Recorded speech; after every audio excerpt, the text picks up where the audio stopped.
Donc nous allons passer aux textures. Pour cela, alors j'ai isolé tous les éléments afin de garder que ceux de la porte de droite. Donc nous allons faire un développé UVW sur cette porte. Donc je sélectionne ma porte, modifier. Alors je vérifie, chose très importante, d'avoir quitté l'édition polygonale, c'est-à-dire que je n'ai aucun sous-objet en surbrillance ici. Donc je quitte et je rajoute par-dessus tout ça un modificateur qui s'appelle développer UVW. Voilà. À partir de là, j'ouvre mon éditeur d'UV. Ok, je vais agrandir un peu ma fenêtre. Ici, le petit cube à damier permet d'afficher ou pas les damiers en arrière-plan. Et je vais venir ici en mode polygone. Je vais affecter des UV à mes polygones. Je fais un CTRL A afin de sélectionner toute ma porte. Et je vais faire un mapping normal de type correspondance boîte.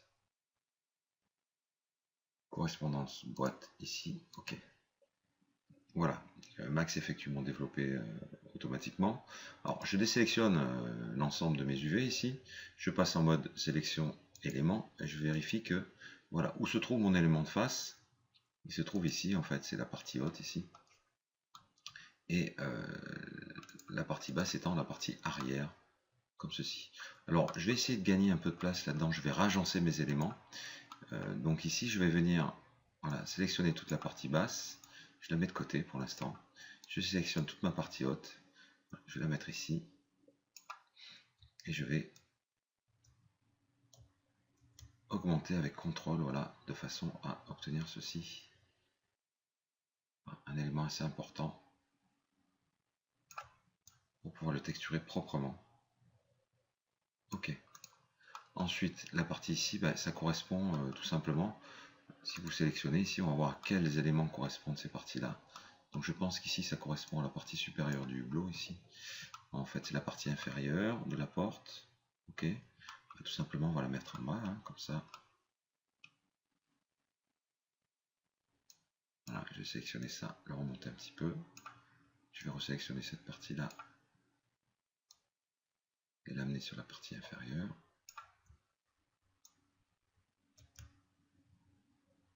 Grâce à CTRL, ok. Maintenant, cette partie-ci, ça correspond à la partie supérieure.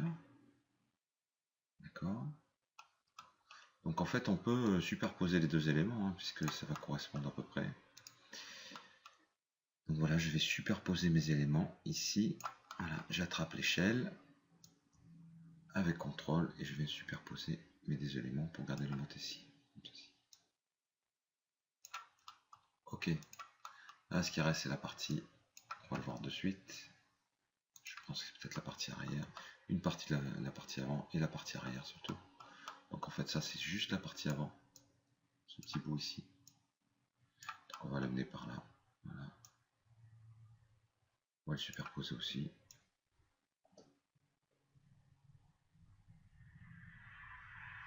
Ok. Et la partie arrière, tout simplement. Allez, on va la superposer aussi, c'est pas grave, on mettra du métal. Ok. Donc il me reste à réagencer. Il me reste à réagencer ici cette pièce ici que je vais réduire. Là, je vais passer dans un coin, c'est la partie arrière, donc c'est pas très gênant. Sauf si bien évidemment vous devez voir la partie arrière de la porte, on lui mettra une couleur standard. Ok.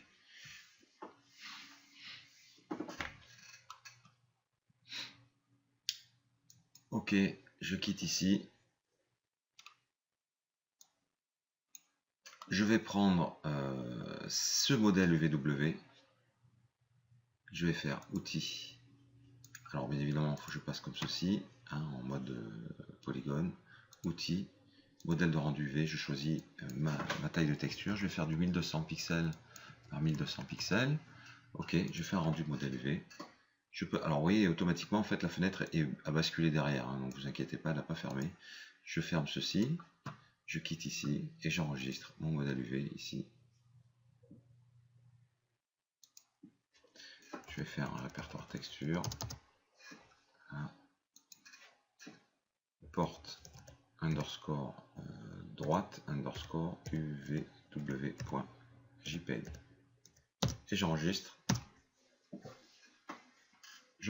mon mon gabarit. Et on a fini avec Max, on peut passer sous Photoshop. Donc je sauvegarde ma scène et on passe sous Photoshop.